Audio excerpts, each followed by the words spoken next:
राधे राधे।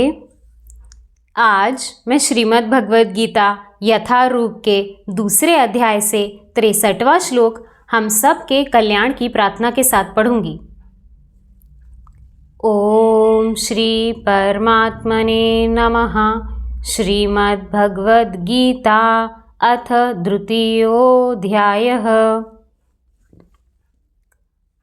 अगर मुझसे पढ़ने में या समझने में कुछ भी गलती हो जाए तो मैं केवल भगवान की ही मंदबुद्धि बालिका हूँ, ऐसा जानकर प्रभु मुझे बहुत क्षमा करें। दूसरा अध्याय गीता का सार 63वां श्लोक। क्रोधात् भवति सम्मोहः सम्मोहात् स्मृति विभ्रमा स्मृतिभ्रंशात् बुद्धिनाशो बुद्धिनाशात् प्रणश्यति। क्रोध से पूर्ण मोह उत्पन्न होता है और मोह से स्मरण शक्ति का विभ्रम हो जाता है। जब स्मरण शक्ति भ्रमित हो जाती है तो बुद्धि नष्ट हो जाती है और बुद्धि के नष्ट होने पर मनुष्य भवकूप में पुनः गिर जाता है। तात्पर्य, शील रूप गोस्वामी ने हमें ये आदेश दिया है, प्रापचिक्कतया बुद्ध्या हरि संबंध वस्तुनः मुमुक्षुभिः परित्यागो वैरागं फलुगु कथ्यते। कृष्ण भावनामृत में विकास से मनुष्य जान सकता है कि प्रत्येक वस्तु का उपयोग भगवान की सेवा के लिए किया जा सकता है। जो कृष्ण भावनामृत के ज्ञान से रहित है वे कृत्रिम ढंग से भौतिक विषयों से बचने का प्रयास करते हैं। फलतः वे भव बंधन से मोक्ष की कामना करते हुए भी वैराग्य की चरम अवस्था को प्राप्त नहीं कर पाते। उनका तथाकथित वैराग्य फल यानी गौण कहलाता है। इसके विपरीत कृष्ण भावना भवित व्यक्ति जानता है कि प्रत्येक वस्तु का उपयोग भगवान की सेवा में किस प्रकार किया जाए। फलतः वह भौतिक चेतना का शिकार नहीं होता।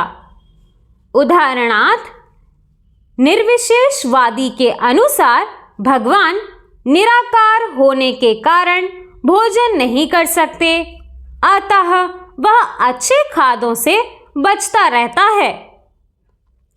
किंतु भक्त जानता है कि श्री कृष्ण परम भोक्ता हैं और भक्ति पूर्वक उन पर जो भी भेंट चढ़ाई जाती है उसे वे खाते हैं।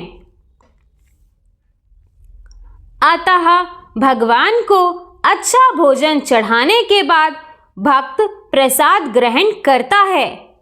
इस प्रकार हर वस्तु प्राणवान हो जाती है और अधःपतन का कोई संकट नहीं रहता।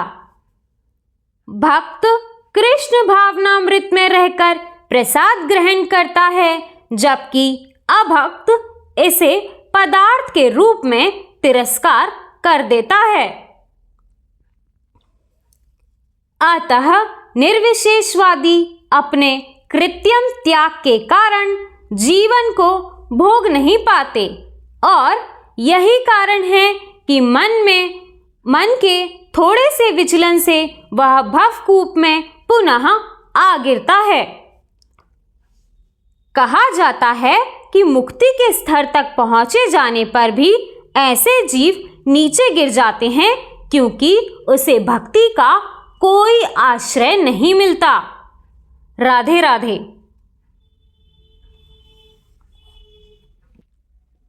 दोस्तों, जैसा कि पिछले श्लोक में भगवान ने बताया था कि कैसे विषय चिंतन से हमारी उसमें आसक्ति होती है, आसक्ति करने से कामना उत्पन्न होती है।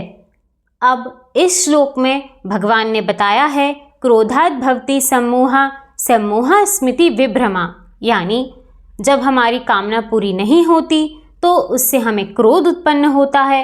क्रोध में हमारी स्मरण शक्ति कम हो जाती है, जिससे बुद्धि नष्ट हो जाती है और बुद्धि के नष्ट होते ही व्यक्ति अपना संपूर्ण सर्वनाश कर लेता है।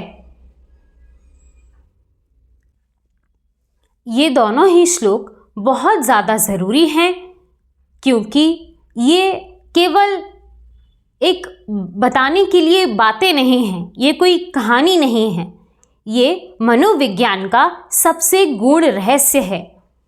आज जिस मनोचिकित्सक पर अध्ययन चल रहा है कि एंजाइटी क्यों हो जाती है, मन परेशान क्यों हो जाता है, कहीं मन लगता क्यों नहीं है, ये जो मन को लेकर अलग अलग तरह के प्रकार लोग बताते हैं, उनका मूल रहस्य ही यही है कि हमारे मन ने विषयों का चिंतन किया होता है, जिसमें से उसका सारा ध्यान उन विषयों पर होता है।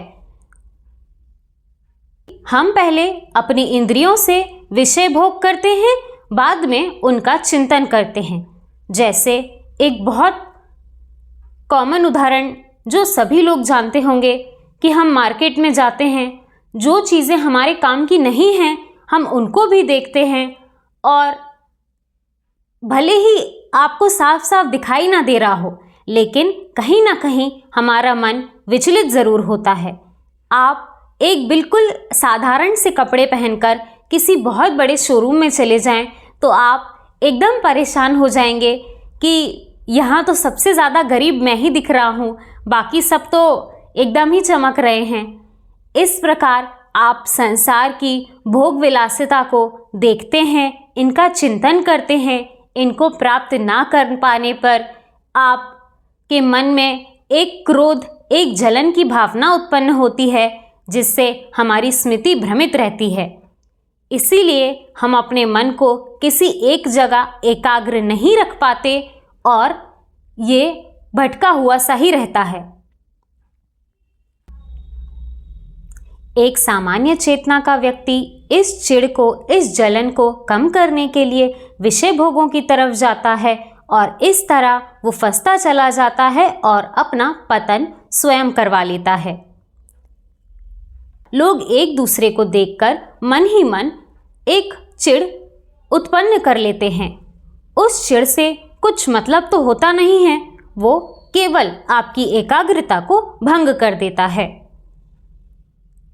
लेकिन जब हम पूरी तरीके से प्रभु को अपना मान लेते हैं तो हमें इस बात से तो कोई फर्क ही नहीं पड़ता कि दुनिया में किसके पास कितना और क्या है, क्योंकि हमें पता है कि हमारे पास कृष्ण हैं और वो पूर्ण हैं। जब हमें ये भरोसा होता है कि हमारे अपने दो छोटे हाथों में जितना आ सकता था उतना पर्याप्त है, तब इस तरह के विषय चिंतनों की हमें ज़रूरत ही नहीं होती और कृष्ण की भक्ति के सामने दुनिया का कोई भी विषय चिंतन आपको निरर्थक ही लगता है। दोस्तों, हमारे गुरुजन यही कहते हैं कि क्रोध की अपनी कोई सत्ता नहीं होती। ये तभी आता है जब आपने अपने मन को सही तरह से ज्ञान के माध्यम से वश में नहीं किया होता है। कामनाएं पूरी ना होना, चिढ़ होना, जलन होना, इस तरह के गलत भाव आपके अंदर तभी आएंगे जब आप किसी गलत चीज़ का चिंतन करोगे।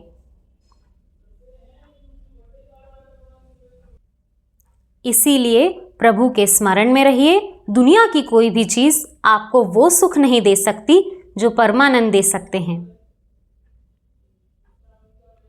इसी तरह भगवान की कृपा हम सब पर बनी रहे। राधे राधे।